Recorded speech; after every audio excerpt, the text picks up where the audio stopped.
بلکہ ایک مرتبہ کا واقعہ تو یہ ہے کہ دعوت میں جا رہے تھے اللہ کے رسول علیہ السلام، دعوت میں اللہ کے حبیب علیہ السلام تشریف لے جا رہے تھے تو دیکھا کہ امام حسین بچوں کے درمیان کھیل رہے ہیں، اور جب ان کو کھیلتے ہوئے دیکھا تو اللہ کے حبیب علیہ السلام ان کو پکڑنے کے لیے ہاتھ بڑھایا۔ تو جب امام حسین کو پکڑنے کے لیے ہاتھ بڑھایا تو آقا کریم صلی اللہ علیہ وآلہ وسلم جو ہے وہ ہاتھ بڑھا رہے تھے، تو امام حسین بچپنے کی شوخی کے طور پر حضور سے دور بھاگتے ہیں۔ جب وہ دور بھاگے حضور کے ہاتھ بڑھانے پر تو اللہ کے حبیب صلی اللہ علیہ وآلہ وسلم بھی جو ہے ان کے پیچھے شان نبوت کے ساتھ دوڑے، جیسا کہ حضور کی شان ہے، اور وہ دوڑتے رہے، حضور ان کے پیچھے جاتے رہے، آخر کے پکڑ لیا اللہ کے رسول علیہ السلام نے، اور پکڑنے کے بعد پھر ایک ہاتھ گردن پکڑی اور ایک ہاتھ سے جو ہے وہ تھوڑی پکڑی، یعنی یہ حصہ گردن کا حصہ تصور میں لائیں، حدیث پاک کو تصور میں لائیں، اس منظر کو تصور میں لائیں۔ حبیب خدا جو ہے جا رہے ہیں دعوت کی طرف، میدان میں حسین پاک بچوں کے ساتھ کھیل رہے ہیں، آقا علیہ السلام پکڑنا چاہتے ہیں، وہ آگے بڑھتے ہیں، شوخی کرتے ہیں، اور پھر اس کے بعد حضور دوڑتے ہیں اور امام علی مقام کو پکڑتے ہیں، اور پکڑنے کے بعد ایک ہاتھ میں گردن، دوسرے ہاتھ میں تھوڑی، اور تھوڑی لے کر کے میرے آقا علیہ السلام اور یہ صحابہ کے سامنے کہتے ہیں لوگوں میں اس سے محبت کرتا ہوں اور اتنا پیار کرتا ہوں۔ پھر بیان فرمایا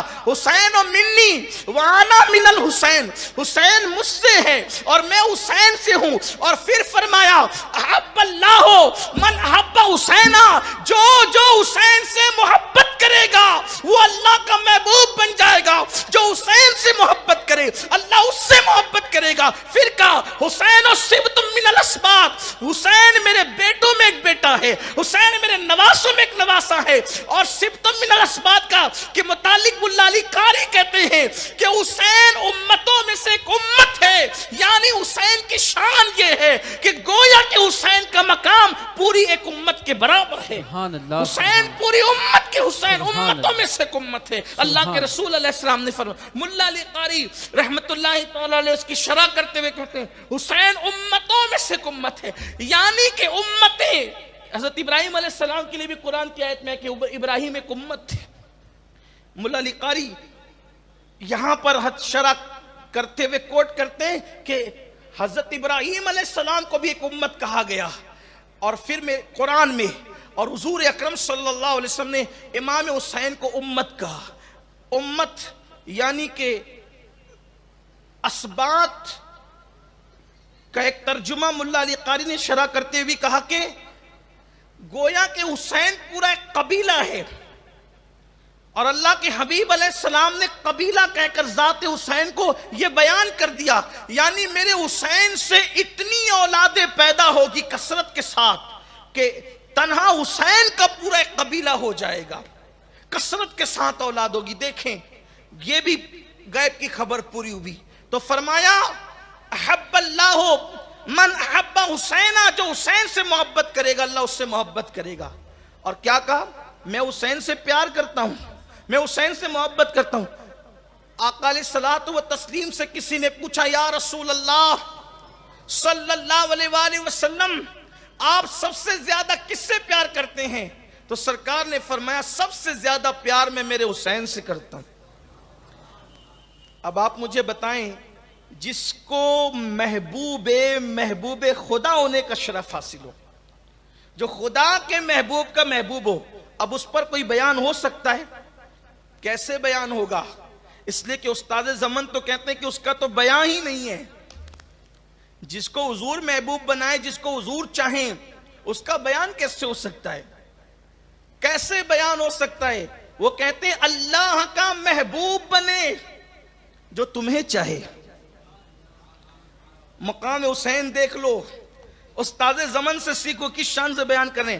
اللہ کا محبوب بنے جو تمہیں چاہے، اور اس کا تو بیان ہی نہیں ہے، تم جسے چاہے۔ سبحان اللہ، سبحان اللہ، سبحان اللہ، حضور جس کو چاہیں سبحان اللہ، اور اس شان سے چاہیں کہ کہیں کہ حسین و منی،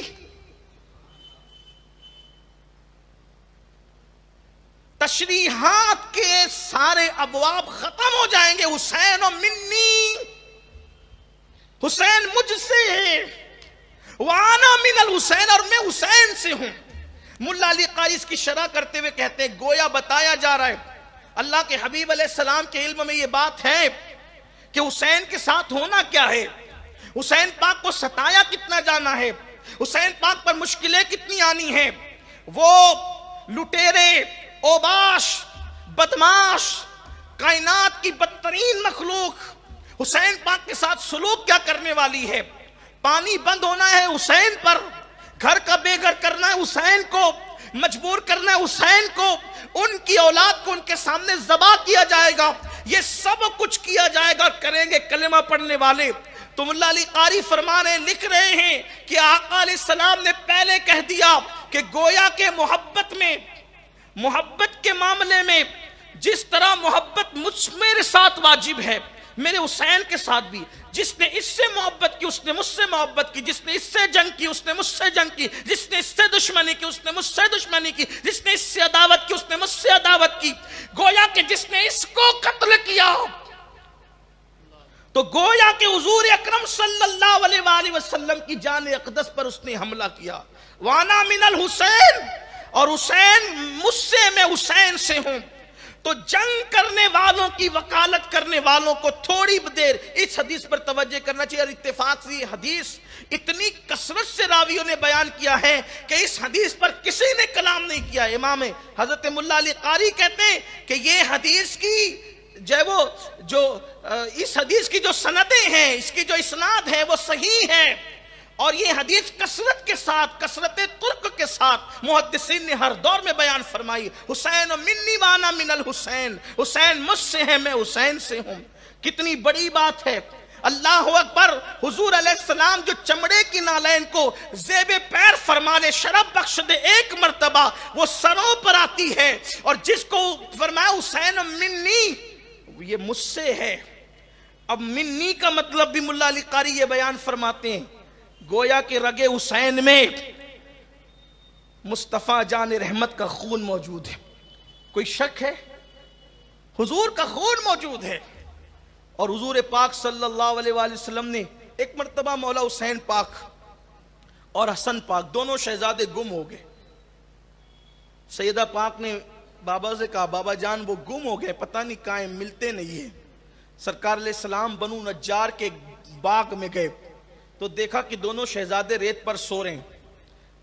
سیدہ تڑپ گئی، سرکار مسکرانے لگے، فرمایا بیٹی میرے حسنین کو فرشتے گود میں لے کر سلا رہے۔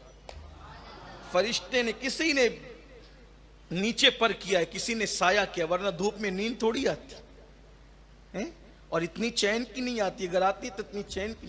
سوچے ذرا، فرشتوں نے سایہ کیا تھا لیکن بظاہر جن کی نظر نہ پڑی وہ تڑپ گئے۔ جب بچپنے میں مدینہ منورہ کے نخلستان اور باغ میں ریت پر دیکھ کر سیدہ اتنی تڑپی تو کربلا کے ریگزاروں پر دیکھ کر کتنی تڑپی ہوگی۔ سیدہ پاک کی تڑپ کا حال کیا ہوگا، کیا انجام ہوگا ان کا، جنہوں نے تڑپایا ہے۔ امام حسین کا تو کچھ بگڑنا ہی نہیں تھا نا، اس لیے کہ وہ تو پیدا ہی ہوئے تھے اس لیے کہ سب لٹا کر اللہ کا دین بچائیں گے، لیکن جنہوں نے کیا انہوں نے تو تباہ کی، اپنی آخرت کو برباد کیا۔ آگے سنیں گے آپ کی ان کی تباہی کس طرح ہوئی، ان کی بربادی کس طرح ہوئی، اور ہمیں حوصلہ ملتا ہے حق پر رہ کر لٹ جاؤ، حق پر رہ کر لٹ جاؤ، مٹو گے نہیں، جو حق سے ہٹے گا مٹنا اس نے ہے۔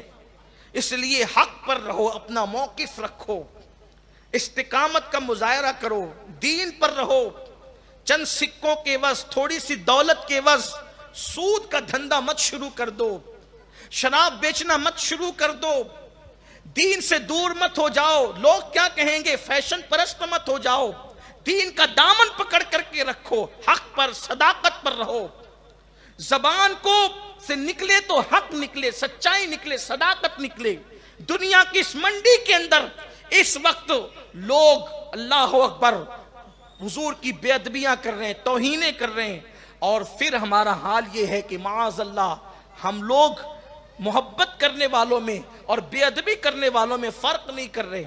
ہمیں کس کے ساتھ رہنا ہے، کس کے خیمے میں چلنا ہے، کس کے ساتھ اٹھنا ہے، کس کے ساتھ بیٹھنا ہے۔ صحابہ کے گستاخ بھی لوگ ہضم کر رہے ہیں، اہل بیت کے گستاخ بھی لوگ ہضم کر رہے ہیں، رسول اللہ کے گستاخ بھی لوگ ہضم کر رہے ہیں، کیونکہ یار سب چلتا ہے، چلو سب چلتا ہے، سب نہیں چلتا۔ ایک موقف ہونا چاہیے زندگی میں، رہنا کس کے ساتھ ہے؟ صراط مستقیم پر رہنا ہے، صراط مستقیم سے جو ہٹ جائے ان کے ساتھ نہیں رہنا۔ یہ کربلا ہمیں سکھا رہا ہے۔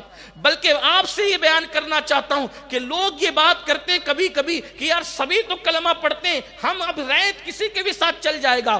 سب سے پہلی جنگ مسلک کی اگر کہیں نظر آتی ہے تو وہ کربلا میں نظر آتی ہے، اس لیے کہ وہاں سب کلمہ پڑھنے والے ہیں، چہروں پہ اکثروں کے داڑیاں ہیں، سروں پہ جو ہے وہ ان کی ٹوپیاں ہیں، امامے ہیں، اور پھر بظاہر وہ بھی نماز پڑھتے ہیں۔ لیکن امام علی مقام نے بتایا کہ یہ گویا کہ پہلی جنگ ہے مسلک کی، اور ہمیں طے کرنا ہے کہ ہمیں کس کے ساتھ رہنا ہے، نبی اور آل نبی کے ساتھ، اصحاب نبی کے ساتھ رہنا ہے، یا جو لوگوں نے جو ہے وہ چھوڑ دیا۔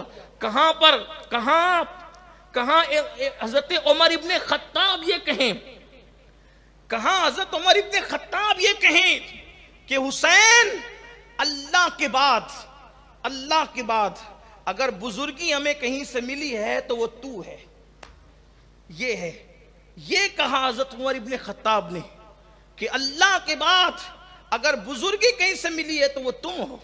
یہ محبت تھی اہل بیت اطہار سے صحابہ کی۔ اور کہاں وہ بدبخت لوگ جنہوں نے پانی بن کے ستایا، کوئی کمی اور کسر باقی نہیں رکھی۔